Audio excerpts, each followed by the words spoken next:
The following program is made possible by Wells Fargo. Wells Fargo, the next stage. Impeachment 2020, political campaigns, and PG&E. There no longer seems to be a political off-season. Our political expert, Melissa Michelson, is here, and we're going to dig into all this. The game is politics and so much more. The game is on.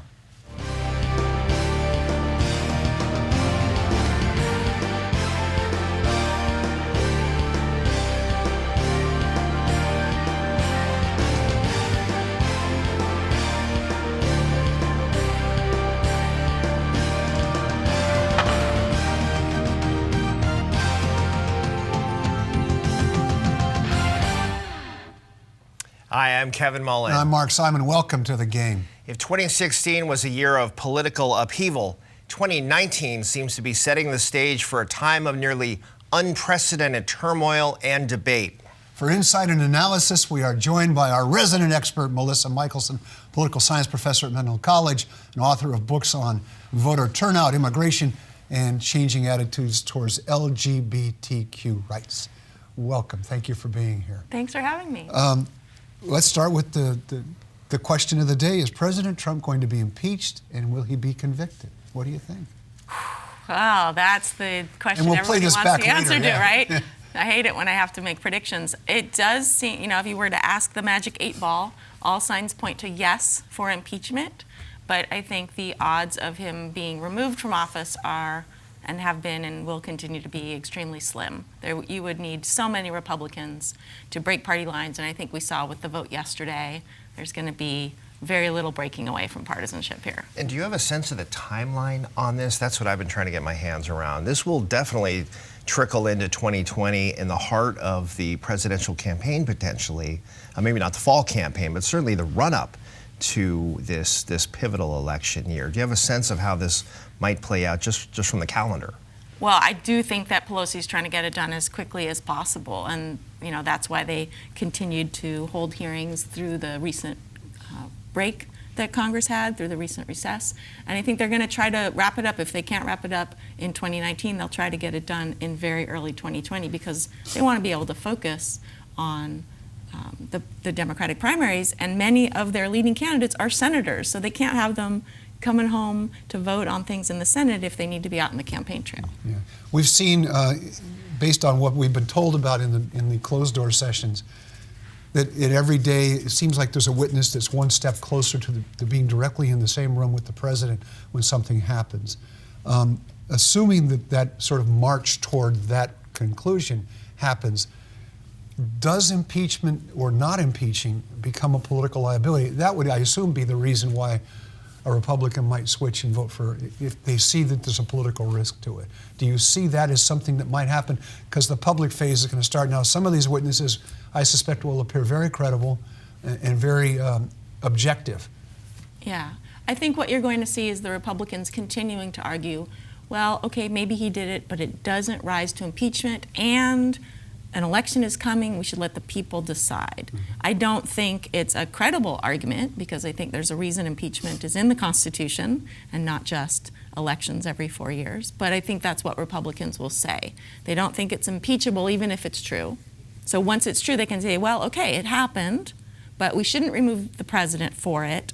And in an election year, we certainly don't want to interfere with the right of the people to choose the president. And we don't really know how impeachment is going to play politically, sort of the big picture of how this affects 2020. And some of the resistance by Speaker Pelosi to even going down this road was the unpredictable nature of how this affects public opinion. Does it make President Trump some kind of a martyr? Does he play this up to his benefit, to his base, that he's always under attack, those kinds of lines. So just reading the tea leaves, do we have any idea what risk goes along with this action? Certainly, I would argue, I'm partisan on this particular issue. I think it's a legitimate impeachment inquiry, and it's based on substance. But the political dimension of this, how do we expect that this might unfold? For Republicans? Yes, well, for both. For both. Well, okay, so let's start with Republicans. I think for Republicans, you are going to continue to support your team, right? You're going to continue to say this is a witch hunt, this is unfair, the president did nothing wrong, et cetera, et cetera. You're maybe even going to send money and be more motivated to turn out to vote in 2020 to fight for your man, right, and to support your president. And so I actually think it might inspire more Republicans to go to the polls to push back. I think there's just very strong resistance to the messaging and a very strong partisan pull. And I think for Democrats, they're going to be motivated by Pelosi having this vote, by all of the evidence of wrongdoing, and they're going to be very motivated to vote. So I think actually what you're going to see is a huge burst in turnout on both sides. So it's a double base strategy in a way to motivate their individual bases. Yeah. And the question is that very small swing voter in the middle, that purple voter, that Obama-Trump voter, and how they perceive all of this unfolding. And I don't know how much it is about those alleged, masses of Obama-Trump voters as much as it is about the non-voters from 2016, the over 100 million eligible voters who didn't even vote in 2016. And I think those are the folks who are going to decide it, and all the millions of folks who are now going to be 18 in 2020 who are just becoming politically active, and how are they going to vote? I don't know that there's that many people in that middle ground that the two parties have been fighting over. I think it's all these non-voters and new voters. Is the impeachment inquiry, I mean, you're a student of political science, not just a professor, and you understand American history. How does this look? I mean, one of the arguments that the Republicans have been making is nobody has ever been treated, it's President Trump calling it the biggest witch hunt in American history. Yeah. Which he may well think because he doesn't really understand American history. But do you see it unfolding in an orderly way? Do you think that one of the things that happened after Watergate, I think a lot of people's view of how government functions went up because they saw the workings of it and came away appreciative of how they went about their business. Is that something that's going to happen, or is public opinion about government so negative now that nothing's going to save it? Well, I think there's two different questions there. So one is, how well does this line up with historical examples of impeachment? And that's a really hard question because there have been so few of them. We only have, Jackson and Nixon and Clinton. But really, this one is the most like Jackson because, Johnson, because Johnson was also impeached on the vote for impeachment was also a party line vote. Mm-hmm. So there was only Republicans voting to impeach him back in the 1860s. And so I think that's so long ago that really only historians know that what's happening now is actually consistent. And the two previous ones, you did have a lot of Republicans, for example, in Watergate, crossing party lines, saying to their voters, look, I know we're all Republicans here, I know we all supported our president, but he's crossed a line and I need to vote for impeachment. And you're not seeing that now, right? Similarly with Clinton, it wasn't quite so partisan, although it was very partisan, it wasn't as strictly partisan. And so I think the historical lens is lost on folks because the impeachment of Andrew Johnson was so long ago. Mm-hmm. And I don't think it's going to have the same effect on people because when you see it being so strictly partisan, right? So as opposed to the Nixon impeachment when you did see Republicans crossing party lines and saying, yes, I agree that something's wrong here, that inspires trust in government, that people are doing the right thing, mm-hmm. even if it's not supporting their party. Now what you're seeing is everyone's just voting party, and I don't think that inspires trust at all. And even with Clinton, there were some Democrats that were very critical of the sitting president who was going through that impeachment. Exactly. Not as much as Nixon, but definitely still some partisan crossing. This one's only like Johnson, and neither of these impeachments, I think, helped people feel trust. Well, and the impeachment of Andrew Johnson is not considered one of the high watermarks of American government. We're going to take a quick break. We'll be right back. Stick around.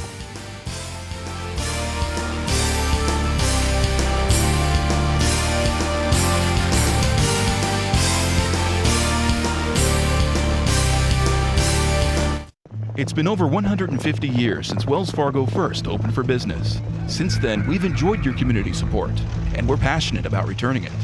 Every day, Wells Fargo team members roll up their sleeves and donate their time to organizations and charitable groups throughout the Bay Area. Nationally, we've committed even more. In just the past 2 years alone, we've donated over $70 million to support schools and educational programs.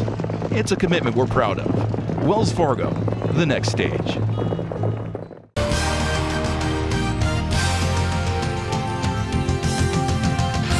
Welcome back to the game. I'm Mark Simon, he's Kevin Mullen, and over here we have Menlo College political science professor Melissa Michelson, who is our resident expert, whether she wants to be or not. Can President Trump win re-election? I mean, I think a lot of us didn't think he was going to win in the first place. But now that we've learned our lesson and how strong partisanship truly is, and as we're seeing in the polls, he's still got the support of close to 90% of Republicans. And as I said a few minutes ago, turnout's going to be high among those Republicans because they want to support their team and they want to win. So he could get reelected. It's not likely, just as his election was not likely, you know, but there's enough wiggle room in those polls. There's margins of errors. He only has to win, you know, in those swing states. He has to win Florida, has to win some of those Rust Belt states he won last time, but yeah, he could win again. So I understand the president is already running national TV ads touting the economy. It's really a economy-focused message, a few shots at Democrats, of course, but it talks about the job creation, jobs created since he took office. I think there's been an operating assumption that a recession is coming. There are warning signals out there. Sure. But we're now in that timeline where there's a lag of a recognition of a slowing economy. Jobs numbers just came out. They remain strong. Not as strong as the Obama's administration's final years in office, but still strong enough for him to tout this on the campaign trail. So will the economy be a driver, or are we simply in a culture war election cycle where it's the blue team and the red team? But what are going to be the underlying drivers, do you think, on whether or not he survives re-election? Because I believe he will survive the impeachment, but the question is the ballot box in 2020. Yeah. Well, you know, that's one of those things where we political scientists, we thought we had it all figured out, and that it really was about how well is the president doing in the polls and how strong is the economy. And that was supposed to tell us who would win and whether the president would win re-election. But after 2016, we've all kind of thrown away all of those models, and we're not sure now. So, you know, will people believe their experiences and the experiences they're seeing happening in their communities, where maybe it's not completely registering, but maybe it's a little bit harder to pay the bills, maybe it's a little bit harder to get a job? And will that make them doubt whether the president should keep his job? Or will they now no longer say, well, that's the government's fault, right? Now maybe they'll say, well, that's my fault, or that's the mayor's fault, or that's somebody else's fault, it's China's fault, you know, but it's not the president's fault, and he's my guy and he's fighting for us. So I think there is a greater disconnect now between people taking their personal economic experiences and saying how well the economy is doing, and the trend of the economy is based on what the president's been doing. It's a good economy without prosperity is what it feels like. It's like, it doesn't seem like a lot of people feel that they're living in a strong economy that's resulting in a life that they wanted or would like. Let me ask. Traditionally, that would hurt the president, but I don't know that they make that connection. But who the heck knows, right? Yeah. Win or lose, is there a lasting effect from Trump on American politics? I mean, you're certainly seeing at the local government level the sort of rhetoric and freewheeling rhetoric, shall we say, that he's initiated. Accusations, it's driven a lot by social media, which seems to give people license to say things they wouldn't say to somebody in person. Is that a lasting effect? Or I was watching one of those shows, and Eugene Robinson, the great Washington Post columnist, said he thinks that when it's over, no matter who wins, if it's not Trump, there'll be a collective national sigh of like, well, thank God we've gotten through that. What's your sense of it? Is there a lasting effect here? Well, I think there is, because I actually think Trump is not just a cause but a symptom. I think that this is all a response to Obama being president. This is all kind of a last gasp of folks who aren't comfortable with the changes that they're seeing in America, and they want to go back to when America was more white and when America was more good old boys, and Trump is a symbol of that, and he won with that, and many other people are winning who are aligning themselves with his kind of message. So even if Trump loses, I think we will continue to see a lot of people using that same sort of messaging and drawing on those same feelings that people have of cultural shifts and demographic changes that are making them afraid and are making them want to push back against the change. It wasn't just Trump. Right. So in some cases, the lack of faith in the system or democratic institutions, large institutions, the media, political parties, government in general, was in existence before Trump. He is something of a product of that, and talk radio and social media and hyper partisanship and demonization. But some of that lack of faith in institutions has been accelerated, I think, by this president and what is unfolding here. So we will be living the hangover as a democracy, I would argue, when he comes, whether that's when he leaves, whether that's in January 21 or January 25. Right. I think it'll be January 21, but we'll see. Right. Or earlier, right? I mean, there's all these rumors of backroom deals to get him to resign, kind of like a remake of Spiro Agnew. Exactly. Let's just take him out quietly, put up Nikki Haley or somebody, and maybe... Is that real? Do you think that is a real scenario, or is that just something to occupy cable news talk? I don't know. Well, I don't have inside connections, but I gotta tell you, one of the things, it's plausible. One of the things that's emerging from the impeachment inquiry so far is that there are genuine public servants who are genuinely unnerved by what he's doing. Mm-hmm. And that could spread as well. And when you have some of these guys testify who, like this guy, Lieutenant Colonel Vindman, every impression is that when he testifies in public, he will be very credible. He's exactly, at least in my mind, I think the mind of a lot of people, he's exactly what America's supposed to be. And senators, Republican senators, will be remembered by history for how they act or don't act in this case. And I think when you serve at something like the United States Senate, you actually do think about what my great-great-grandchildren will read about me at this pivotal time in American history. You think that will prevail, but it's hard to say. Yeah, We're going to talk about the Democrats in just a second. We're going to be right back with Melissa Michelson. Stick around.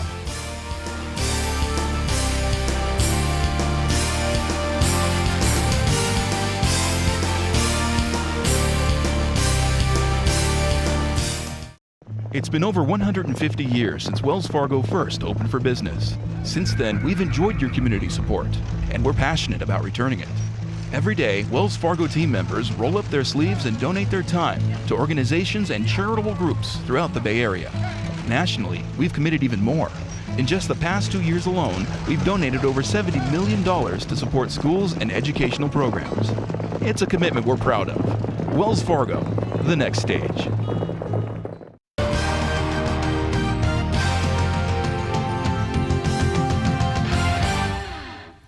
Welcome back to the game. We're talking with Melissa Michelson.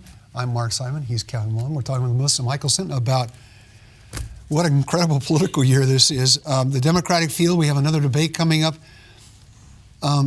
Is there a president among these people? I mean, I was watching the last one and thinking, okay, which one of these people could I see as president in the Oval Office doing these things? What's your sense of that? I think it's very hard to imagine anybody except an old white man being president, or perhaps a black man, when that's all you've ever seen. And I think that is actually a problem that we have in America, that because we've never seen a woman be president, because we've never seen a Latino man be president, that seems less likely. And I think that does hurt the women candidates and the candidates of color. It's something that, we have one example, but we just naturally look at folks like Joe Biden and Bernie Sanders and even Pete Buttigieg and think that he could be president. He looks like he could be president. And we look at similarly qualified candidates who are not that white man look, and we're not sure if they look like a president. And you know, TV has helped. TV and movies have helped because they've given us examples of other kinds of presidents if you watch those TV shows, but most Americans, they don't feel it. That dynamic, though, sort of like who has the look, who fills that role. I mean, the Democratic Party nominated Hillary Clinton, and we had not seen a woman president before. So is that dynamic that you're describing in effect in the nominating process? Because we have an example where it wasn't. Or is it really more a dynamic of, who's going to be able to stand up next to this guy and actually beat him? I think both. I think there's still lingering doubts, even among Democrats who strongly supported Clinton, of, was that a mistake? Would we have won if we had nominated a man? Was the country not ready? So there's still potentially a reaction to the loss from 2016. Yes, right. Or for some people, it broke the mold, and having Hillary out there and having her be the Democratic nominee made them think of that as, that's a thing that happens. And now, of course, we have multiple women doing it, right? And we have multiple women saying, I should be the president. And so maybe there's some folks who are more comfortable with it. But I think there's still some hesitancy out there among the public and among Democrats to not go with someone who's a white guy. Unsettled is the Democratic contest? I'm trying to remember in 08 and 16 sort of where we were in the calendar, but you definitely have a top tier of candidates. Yeah. And a lower tier that's scratching and clawing, trying to be relevant. Yeah. How locked in are these tiers, if you will? And is there still an opportunity for one of the lower tier candidates, an Amy Klobuchar, something like Cory Booker, who are sort of hanging around at 2 or 3%, to actually somehow catch fire and become relevant? I think it's possible. I think as more and more people start paying attention, there could be some movement. Because, I talk about politics all the time, every day, right? All the podcasts, all the magazines and newspapers. But most Americans really aren't paying attention, right? They just were watching the World Series. Maybe they're watching some basketball. As more Americans start tuning in, that adds the ability for those numbers to move around and for people to break out. It's not as likely, I think, as in previous years, because now there's such a concern about winning and people want to just stop fighting within the party and pick a nominee and then move on. But until we start voting in January, I think there's still plenty of opportunity for one of those 1%ers to break out. Although the latest polls in Iowa show Warren is now surging. She and Mayor Buttigieg are, of course, the best situated and organized in Iowa.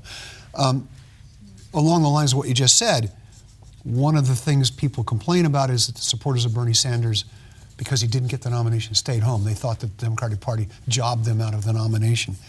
Does that happen again? Do they think the Bernie loyalists are loyal only to Bernie? Or do you think that there's also an overriding, no matter who is the nominee, we got to get rid of Trump? I think there are both kinds of Bernie supporters. There are some who regret that was the choice they made because they really didn't think Trump would win, and they would have rather at least had Hillary. But there's some folks who are just Bernie only. The fundraising numbers, for example, show that there's a lot of folks who give to multiple candidates, but folks who give to Bernie, they're only given to Bernie. And so that suggests that they're going to be less likely to go on. But you wrote a book on changing attitudes toward LGBTQ. Have they changed enough that somebody like Pete Buttigieg could be the nominee? No, I don't think so. I think I've also done some polling for a new book that I have coming out next year, and there's still quite a number of people who are uncomfortable with the idea of an openly gay or lesbian president. There's, among all people, among Democrats and Republicans, but there's just still some people who aren't quite there yet. Mm-hmm. About 25% of the public says they wouldn't be comfortable, and that's a pretty big chunk of the public. I said in 2007 that we weren't ready for a black man, so I, again, should not make predictions, but Buttigieg being the nominee would be surprising. Yeah. California is part of Super Tuesday, in part thanks to this guy. Can you look ahead and think about, Kamala Harris's, I think, strategy was to do well in South Carolina and then really sort of rock and sock the California primary because it's her home state. That doesn't look like a viable strategy for her as much anymore. What's your sense of how Super Tuesday is boiling up? Will we have a nominee by the time we're done? There are so many states. And how do you think the field will narrow before that? Well, California tried this before, right? That's exactly what we did in 2008, and then it wasn't decided until Guam voted. So maybe it'll all be wrapped up, and maybe somebody will come out of Super Tuesday with enough delegates and enough momentum to really be the nominee. Or maybe we'll still be fighting between 3-4 candidates who all seem like they could be the one to beat President Trump. There's no way to know. So a broker convention is a possibility. Oh, we all wish for it someday, don't we? Sure, Yeah. that could happen. Or fodder for the show. That's because Be you want to go to the super convention. fun. Well, sure. Yeah. It would make convention watching exciting again. We have less than a minute left. We mentioned right. PG&E at the top of the show. We should probably talk about that. Politically, Oh, man. are they cooked?